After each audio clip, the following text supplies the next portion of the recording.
Sœurs de diaspora, peuple du Congo, je vous invite de vous élever. Élevons-nous, peuple congolais. Nous sommes un peuple fort. Nous sommes un peuple dynamique. Nous avons la force de changer notre pays. Mais nous devons croire à nos actions. Nous devons croire à notre Seigneur Jésus-Christ. Nous devons croire à la population congolaise et surtout à la diaspora congolaise.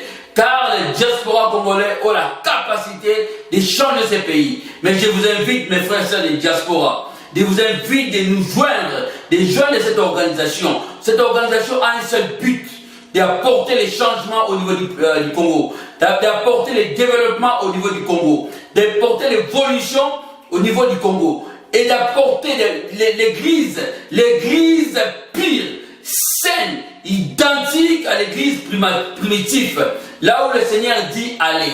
Ce qu'ils ont fait les apôtres ont marché, les apôtres ont prié, les apôtres ont adoré, les apôtres ont cultivé les multitudes.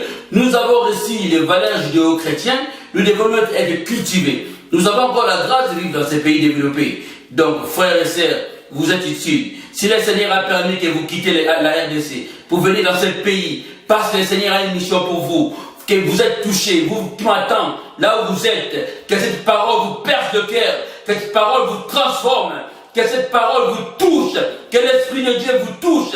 Vous êtes un élu de Dieu, vous êtes un membre de l'Église, vous êtes membre du corps du Christ.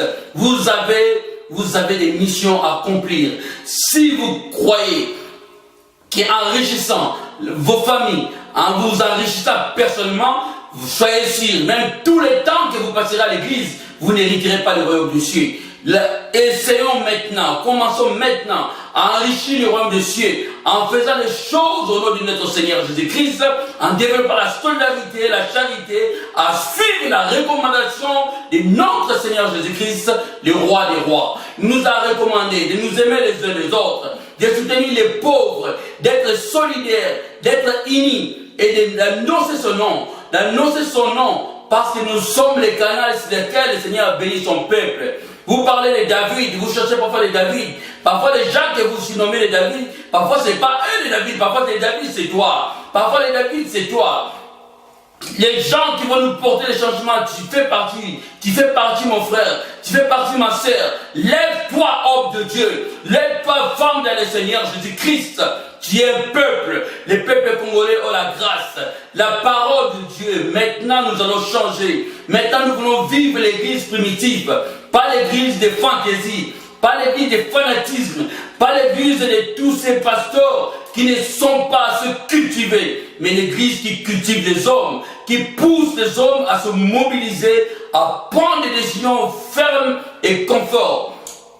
Je vous invite, nous qui sommes au diaspora, on doit s'unir pour voir les politiques, les décideurs, ceux qui décident des pouvoirs. Nous sommes en France, nous sommes en Belgique, nous sommes en Grande-Bretagne, nous sommes au Canada, nous sommes aux États-Unis, nous sommes en Chine. Tous ces pays influencent notre pays. Nous sommes déjà installés, nous avons des nationalités. Nous devons aller voir les politiciens, prendre des décisions, parler sérieusement sur le Congo, s'ils ne veulent pas. Nous devons voir les médias occidentaux et parler du Congo, parler de ces massacres, mobiliser les peuples de l'Occident. C'est la situation du Congo. Les femmes sont violées. On sait que dans ces pays, les femmes sont solidaires. Les femmes sont solidaires. La violence, les viols de nos femmes, de nos mamans, de nos sœurs, il sera, comment ça s'appelle? Il sera brisé, il sera combattu quand nous allons élever les femmes de l'Occident. Pour l'élever, c'est nous-mêmes, les Congolais purs, qui doivent faire ces démarches. Nous devons faire ces démarches auprès de ces femmes de l'Occident pour les changements, de nos pays. Nos femmes sont violées, on sait que non. Lèvons-nous, peuple de Dieu. Lèvons-nous, nous sommes un peuple fort. Nous sommes des Congolais. Nous sommes la race pure. Et frères et sœurs, je vous le dis, si vous croyez à ma parole, si vous croyez à cette parole, vous verrez que le Seigneur fera de grandes choses.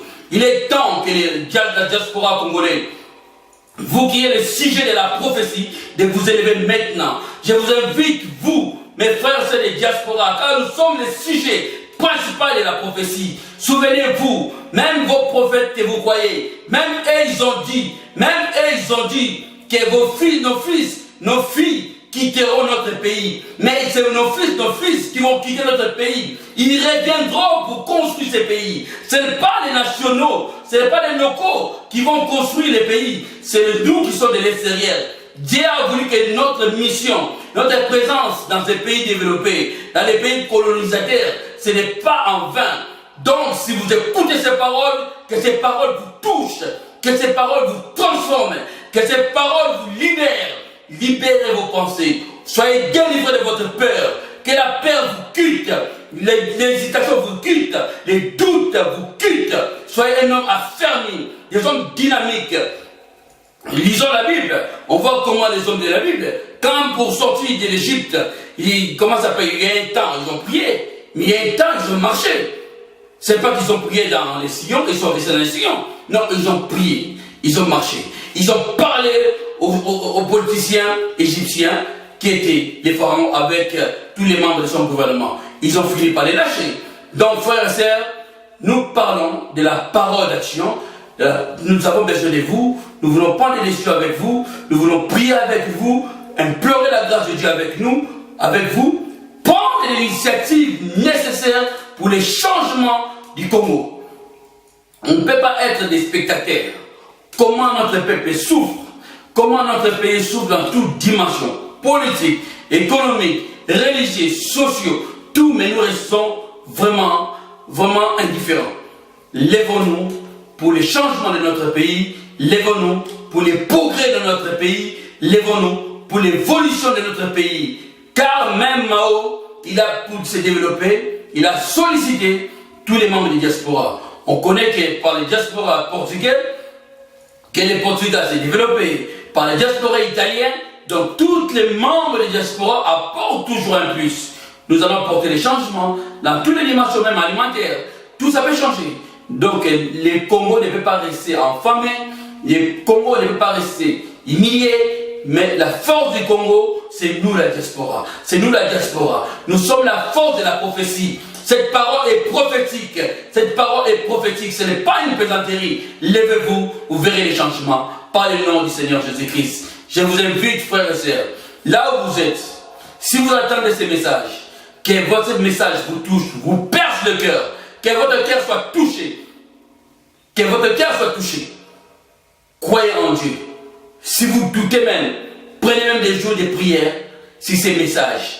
Et vous verrez, ces messages est prophétique. Ces messages est prophétique. Et tant que croyant, et tant qu'enfant de Dieu, qui vous parle, je sais de quoi je vous parle. Il est temps d'écouter cette parole. Il est temps que ces paroles puissent faire son effet dans votre vie. Il est temps que cette parole puisse vous apporter, puisse vous pousser à la décision.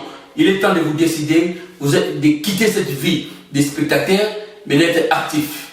Par l'activité que l'Église a pris son essor. Donc, marchons en Jésus-Christ, marchons en Jésus-Christ.